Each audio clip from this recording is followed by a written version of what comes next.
వర్ధిల్లాలి మేజీ మాయావతి గారి నాయకత్వం. దీనికి వేస్తే మనం అధికారంలో ఉంటాం, మన హక్కుల కోసం పోరాడతాం.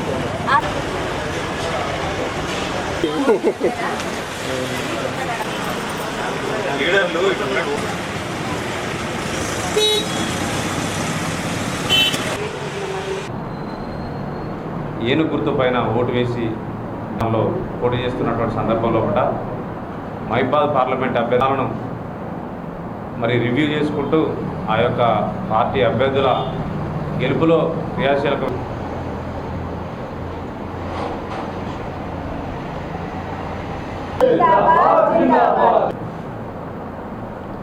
అట్లాగే అది కాంగ్రెస్ అయితేనేం, అట్లాగే బీఆర్ఎస్ సంబంధించినటువంటి ఒకప్పటి టీఆర్ఎస్ ఇప్పటి బీఆర్ఎస్ అయినటువంటి అభ్యర్థిగా ఉన్నటువంటి రాష్ట్రంలో ప్రభుత్వంలో ఉంది, కేంద్రంలో వాళ్ళు ఏంటంటే వాళ్ళ యొక్క పనులు నిర్వహించుకోవడంలో చాలా నిర్వహించినటువంటి ప్రముఖ పాత్ర నిర్వహించినటువంటి పార్టీలు ఈ ప్రాంతంలో ఎన్నికై ఈ ప్రజలు పట్టించుకున్నటువంటి వాళ్ళే తిరిగి ప్రజల దగ్గరికి వస్తూ ఉన్నారు.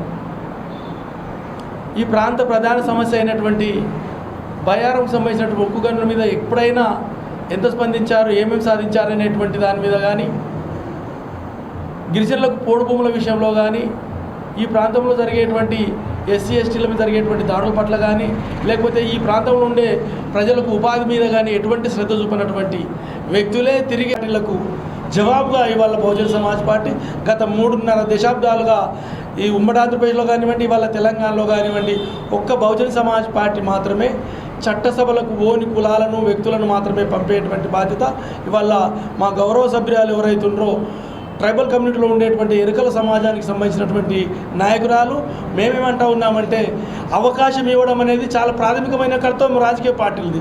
అవకాశం ఇవ్వాలనేటువంటి ప్రాథమిక కర్తవ్యాన్ని పక్కకు పెట్టినటువంటి రాజకీయ పార్టీలను మనం ఎట్లా ప్రశ్నించాలి, ఏం చేయాలనేటువంటి విషయాల్ని ఆలోచించాల్సిందిగా ఇవాళ ఖచ్చితంగా రానున్న రోజులలో డబ్బే ప్రధానంగా పెట్టి ప్రజల్ని భ్రమింపజేస్తున్నటువంటి రాజకీయ పార్టీలు అప్రమత్తంగా ఉండాలి. నోటు వాళ్ళకు ఆరాదేవ్, ఓటు వాళ్ళకు జితాదేవ్ అనేటువంటి సామెత ఏదైతే ఉందో, నోట్ల రాజ్యాన్ని ఓడించాలి, ఓట్ల రాజ్యాన్ని సాధించాలనేటువంటి సంకల్పంతో ఎవరి జనాభా ఎంత ఉందో రాజ్యాధికారంలో వాట ఇవ్వాలనేటువంటి పార్టీ, ఇది న్యాయమైనటువంటి పోరాటం చేస్తున్నటువంటి పార్టీ.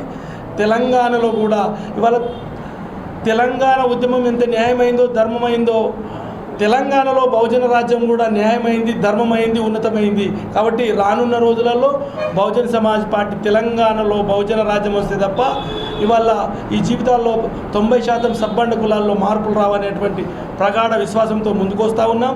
తెలంగాణ వచ్చినాక కూడా రెడ్లు వెలువలు మాత్రమే రాజ్యం చేసిండ్రు, రాజ్యం చేస్తారు.